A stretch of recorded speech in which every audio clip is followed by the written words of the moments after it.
नमस्कार, पत्रिका टीवी के खास कार्यक्रम यूथ एंड सोल्जर भविष्य की संभावनाओं में आपका स्वागत है। मैं हूं आपके साथ कृपा शंकर शर्मा। ये खास कार्यक्रम है हमारे देश के नौजवानों के लिए। वे नौजवान जो इंडियन आर्म्ड फोर्सेस यानी कि भारतीय सशस्त्र सेना में जाकर अपना करियर बनाना चाहते हैं। दोस्तों, आज का टॉपिक है भारतीय तटरक्षक आईसीजी में सेलर, नामांकित कार्मिक या फिर एनरोल्ड पर्सन जिनकी हम बात करते हैं, ईपीबी जिन्हें हम कह देते हैं। इस भर्ती को लेकर आज हम चर्चा कर रहे हैं। साथ ही इस कार्यक्रम में आप जानेंगे इस विषय से जुड़े आपके जहन में उठ रहे हर सवाल के जवाब के बारे में। तो चलिए अब मैं आपको रूबरू करवाता हूं हमारे खास मेहमान कर्नल आर.एस. भंडारी से, जो आपको बताएंगे कि भारतीय तटरक्षक की भर्ती या फिर ईपी की भर्ती के बारे में क्या कुछ जानकारी होती है, भर्ती होती कैसे है, कितनी भर्ती निकलती है, वैकेंसी कितनी होती है, क्या मापदंड होते हैं, क्या प्रक्रिया रहती है, पूरी जो जानकारी है A to Z आपको इस पूरे कार्यक्रम में मिलने वाली है। सर, बहुत बहुत स्वागत है आपका पत्रिका टीवी में। जय हिंद। दोस्तों, मैं आपको बता दूं कि कर्नल भंडारी सैनिक स्कूल चित्तौड़गढ़ और राष्ट्रीय रक्षा अकादमी से हैं। वे 33 साल सेना में विभिन्न पदों पर रहे हैं। इस दौरान वे प्रशिक्षण रेजिमेंट के कमांडिंग ऑफिसर और भर्ती निर्देशक भी रहे, जो भर्ती से संबंधित है। वे अभी मार्गदर्शन एडवाइजरी एंड कंसल्टेंसी सर्विसेज के संस्थापक हैं, जो कि करियर बिल्डिंग, सिक्योरिटी और फायर सेफ्टी आदि में कार्यरत है। कर्नल युवाओं को सकारात्मक दृष्टिकोण के साथ प्रेरित करने और सलाह देने का जुनून है, जो युवाओं को आत्म खोज के मार्ग में पसंदीदा गंतव्य तक ले जाता है। तो चलिए अब कार्यक्रम की शुरुआत करते हैं, चर्चा की शुरुआत करते हैं। देखिए, हर बार हम बात करते हैं बेहद महत्वपूर्ण विषयों को लेकर, बेहद महत्वपूर्ण सवाल जवाब जो है हम कार्यक्रम में शामिल करते हैं, और यही कारण है कि इस बार भी हमने इतनी महत्वपूर्ण चर्चा इसमें हमने शामिल की है। और ये जो चर्चा है, इसके अंदर जितने भी सवाल उठते हैं, चाहे वो उस भर्ती प्रक्रिया को लेकर हो या फिर अन्य जो चीज़ें हैं, वो भी हैं, इसमें हम शामिल करने की कोशिश करेंगे कि आधे घंटे के अंदर सभी जवाब आप तक पहुंच पाए। पहला मैं सवाल इसमें मैं शामिल करना चाहूँगा। सर, भारतीय तटरक्षक क्या है, ये कैसे संगठित होता है, ये आप एक बार दर्शकों को बताएं। तो इंडियन कोस्ट गार्ड है, ये एक इंडिपेंडेंट सहायक समुद्री सशस्त्र बल है, मिनिस्ट्री ऑफ डिफेंस के अंतर्गत आता है।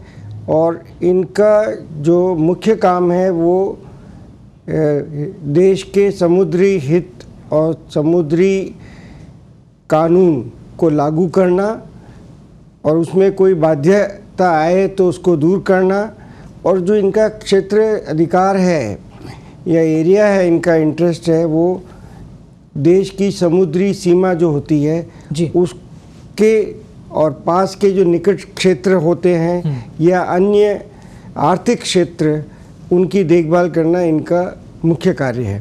अब ये जो है, ये इंडियन नेवी के साथ में मिल के काम करता है।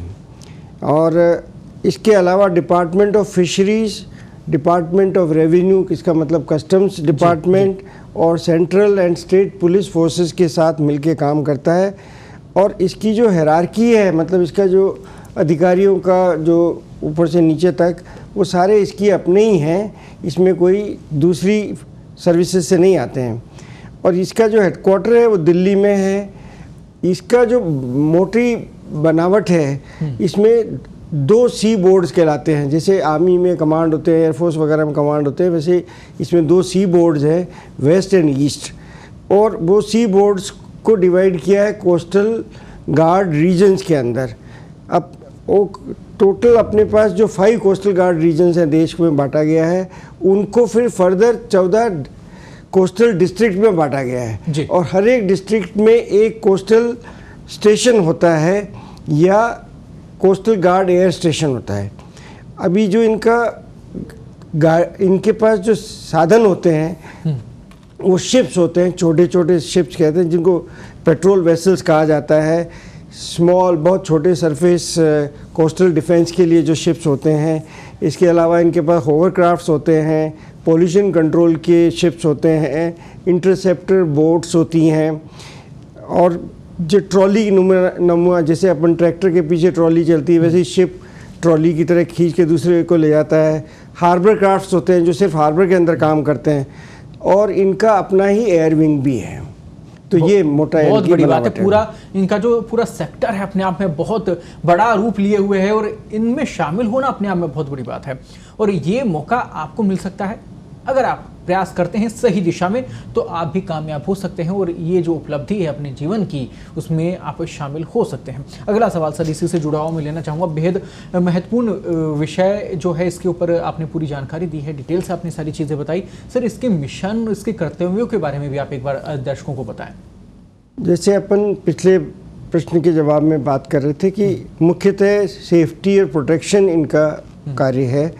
तो समुद्र के अंदर जो अपने आर्टिफिशियल आइलैंड्स हैं या अपने ऑफशोर टर्मिनल्स हैं, जैसे ओएनजीसी के टर्मिनल्स हैं, ऑयल निकाला जाता है, एग्जांपल कह रहा हूँ, या फिश के अपने वेल्थ है, या अपनी कोई और मिनरल्स हैं जो समुद्र में हैं, उनको प्रोटेक्ट करना, फिशरमैन को प्रोटेक्ट करना, और अपने जो नाविक जाते हैं चाहे मछली पकड़ने या किसी और काम से, उनको अगर कोई हालात होता है उनके साथ में उनको मदद करना इनका काम है।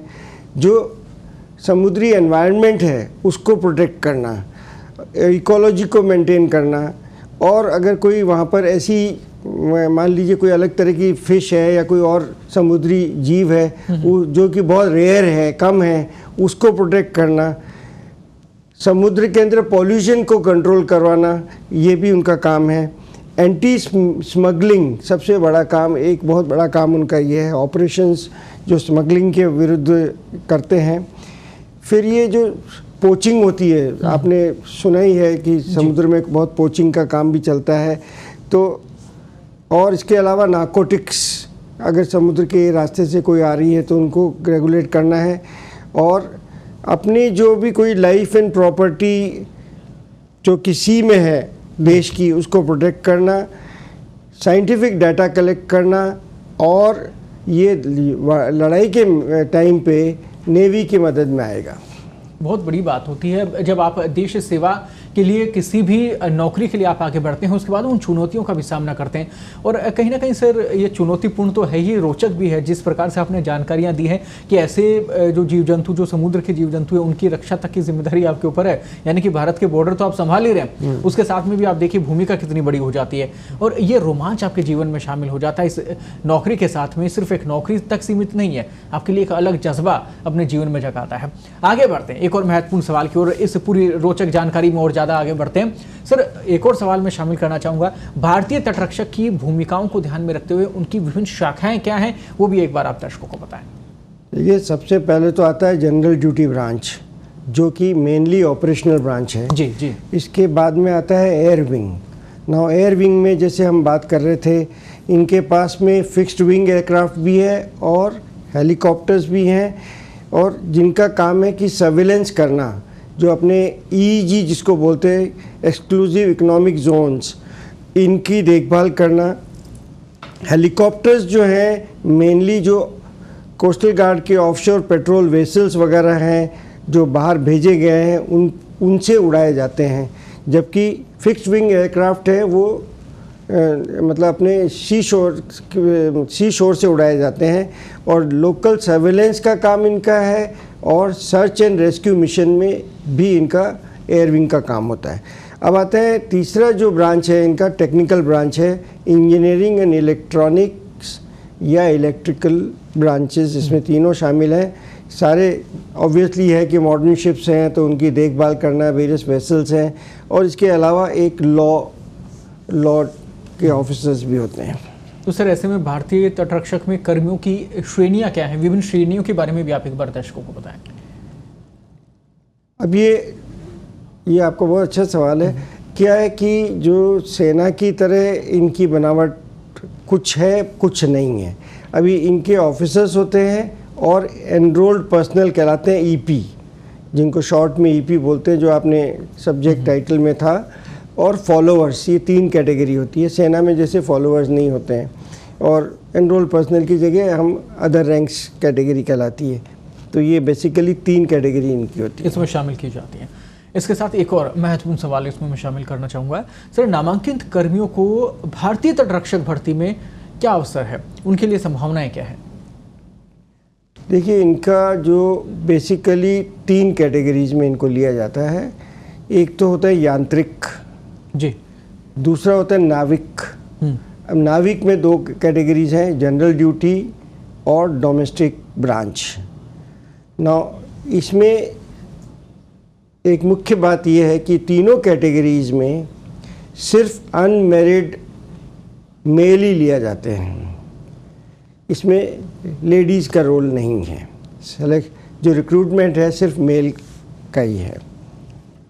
सर, इसके साथ ही हमारे दर्शक ये भी समझना चाहेंगे कि भारतीय तटरक्षक में इन श्रेणियों में से प्रत्येक को किस प्रकार की भूमिका सौंपी गई है। बहुत अच्छी बात है कि आप दर्शकों तक ये पहुंचाना चाहते हैं कि ये काम क्या करते हैं। बहुत ज़रूरी है, क्योंकि कोई भी अपना आपको ऑफ़र करता है इन सर्विसेज के लिए तो उसको जानना ज़रूरी है कि मैं क्या करूँगा। तो यांत्रिक जो होता है वो एक्चुअली बैकबोन है, एक तरीके से रीढ़ की हड्डी है कोस्टल गार्ड की, क्योंकि इनका जो मेन काम है ऑपरेट करना, मेंटेन करना, जितनी भी मशीनरी है, शिप्स है, इक्विपमेंट है या एयरक्राफ्ट में जो मदद करनी है। जो नाविक जनरल ड्यूटी होता है उनका काम है वो जैसे सीमैन है, कम्युनिकेशन का काम करते हैं, मैकेनिकल इंजीनियर होते हैं, इलेक्ट्रिकल एंड एविएशन के अंदर भी इनके काम होता है। और जो नाविक डोमेस्टिक ब्रांच है वो बेसिकली कुक्स और स्टेवर्ड्स या वेटर्स का की रिक्रूटमेंट होती है उनमें। एक और सवाल इस टॉपिक से जुड़ा हुआ मैं इस कार्यक्रम में शामिल करना चाहूँगा। सर, भारतीय तटरक्षक में नामांकित कर्मियों की भर्ती के लिए परीक्षा का नाम और आवश्यक आयु क्या है, ये भी आप एक बार दर्शकों को बताएं। इंडियन कोस्ट गार्ड ने इस साल से ही समझ लीजिए कि परीक्षा का नाम दिया है और नाम रखा है coastal guard enrolment personal test, short में इसको बोलते हैं CGEPT। तो ये तो परीक्षा का नाम हो गया। जो उम्र है वो 18 से 22 साल की उम्र के आप इसमें भर्ती हो सकते हैं। और जो SC ST के लिए जो नॉर्मल सेंट्रल गवर्नमेंट के लिए रूल्स लागू हैं 5 साल के, और OBC के लिए 3 साल के लिए, नॉन क्रीमी लेयर के लिए ये सब कुछ लागू है। सेना से ये विपरीत है, ये अब बात ध्यान रखिए। सेना में इस तरह की कोई रिजर्वेशन नहीं होती है, आर्मी, नेवी, एयरफोर्स में, इंडियन कोस्ट गार्ड में होती है। इसके साथ ही आगे बढ़ते हैं, एक और महत्वपूर्ण सवाल इसमें शामिल करते हैं।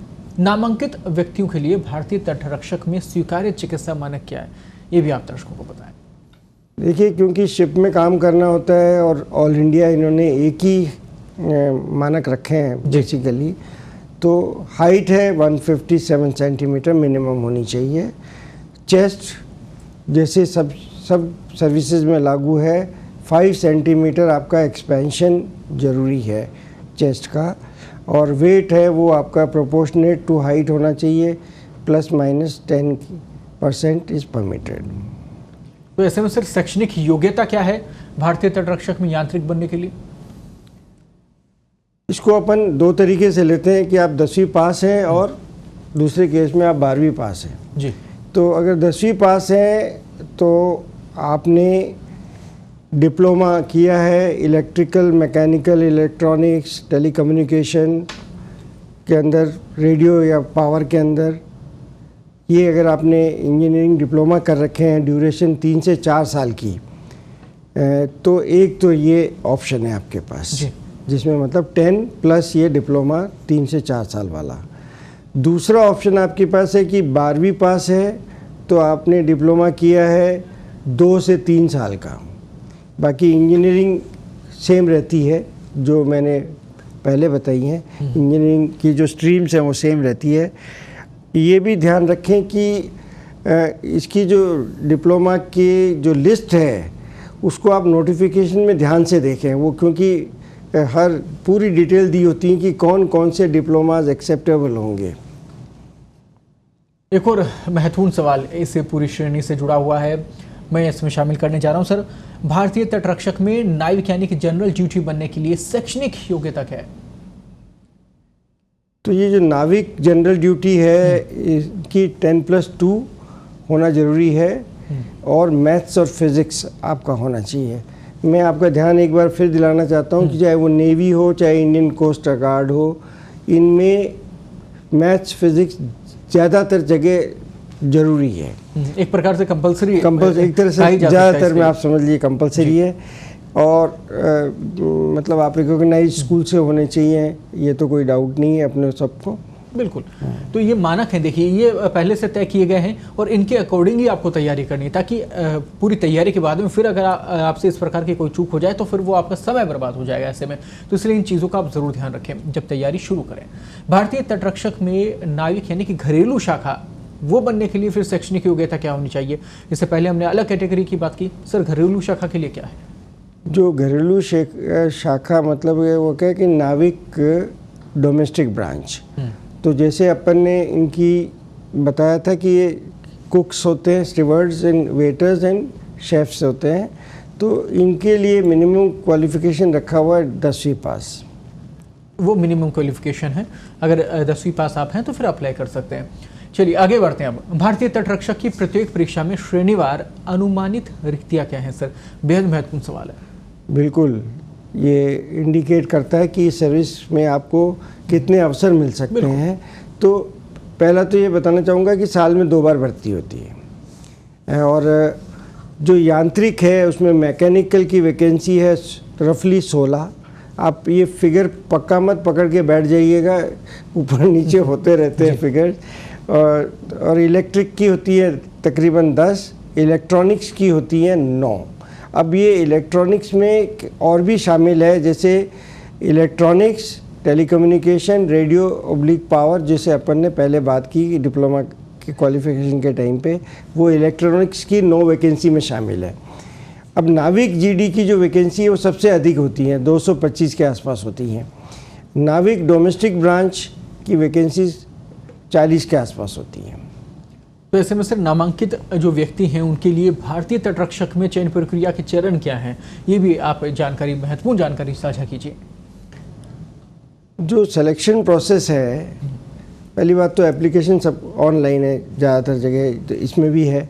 तो स्टेज 1 है रिटन एग्जामिनेशन। अब जो रिटन एग्जामिनेशन से पहले ऑब्वियसली आजकल प्रिकॉशंस लिए जाते हैं कि इनिशियल डॉक्यूमेंट वेरिफिकेशन किया जाता है, बायोमेट्रिक रिकॉर्डिंग भी आजकल होने लग गई है, ताकि ऑनलाइन जो एग्ज़ाम वगैरह होते हैं उसमें चीटिंग के दूसरा आदमी ना आके बैठ जाए।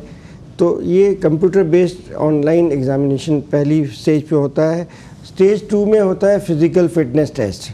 अब ये जो फिज़िकल फिटनेस टेस्ट है, ये डॉक्यूमेंट अगेन वेरीफाई होंगे, पहला कदम। सेकेंड होता है कि इनिशियल मेडिकल एग्जामिनेशन किया जाता है। इनिशियल मेडिकल एग्जामिनेशन का मतलब है कि बहुत मोटे रूप में आपका हाइट वेट वगैरह ले लिए, एसेंशियल ले लेते हैं, ताकि आप गलत हाइट वाला आदमी अंदर नहीं आए। फिर इसमें जो टेस्ट शामिल है, तो एक तो 1.6 किलोमीटर की आपको दौड़ कंप्लीट करनी पड़ती है 7 मिनट के अंदर। इसके अलावा उठक बैठक होती है 20 और 10 पुशअप्स होते हैं।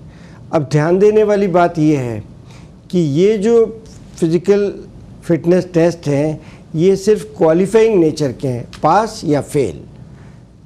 अभी आते हैं स्टेज 3। स्टेज 3 में अगेन आपका डॉक्यूमेंट वेरिफिकेशन होगा और फाइनल मेडिकल एग्जामिनेशन किया जाता है। ये INS शिल्का में किया जाता है। INS शिल्का है उड़ीसा के अंदर, तो जहाँ पर नेवी का मेन ट्रेनिंग सेंटर है, वहाँ पर होता है। एंड वहाँ पर आप ओरिजिनल डॉक्यूमेंट भी अपने सबमिट करते हो और आपके सारे फॉर्म्स जो आपने भर के देने हैं वो भी दिए जाते हैं, और वहाँ पर फाइनल मेरिट लिस्ट डिक्लेयर की जाती है। अब जो सेलेक्ट हो गए उनका जो ट्रेनिंग है वो स्टेज 4 में है, वो INS शिल्का में ही होती है। यानी कि आपको यहाँ इस जगह जाके आपको जो ट्रेनिंग है फाइनल वो करनी होगी, और उसके बाद में पूरी जो धीरे धीरे देखिए सभी सवालों के जो जवाब हैं वो आप तक पहुँच रहे हैं, और पूरी भर्ती को लेकर जो कुछ भी आपके सवाल आपके जहन में होंगे वो आज स्थितियाँ बिल्कुल क्लियर हो रही हैं, क्योंकि ये चीज़ें जो हैं वो मार्केट में अलग अलग जगहों पर आपको ये जानकारी मिलती है, अलग अलग बुक्स में आपको ये जानकारी मिलती है, लेकिन जब सब मिलकर एक जगह इकट्ठा हो जाता है पूरा ज्ञान, उसे कहते हैं यूथ एंड सोल्जर, जहां आपको पूरे अपने भविष्य की संभावनाएं देखने को मिलती है। एक और सवाल लेना चाहूँगा सर इस कार्यक्रम में, नामांकित व्यक्तियों के लिए भारतीय तटरक्षक में लिखित परीक्षा की योजना क्या है सर, ये भी आप दर्शकों को बताएं, इसकी तैयारी काफ़ी समय से करनी पड़ती है।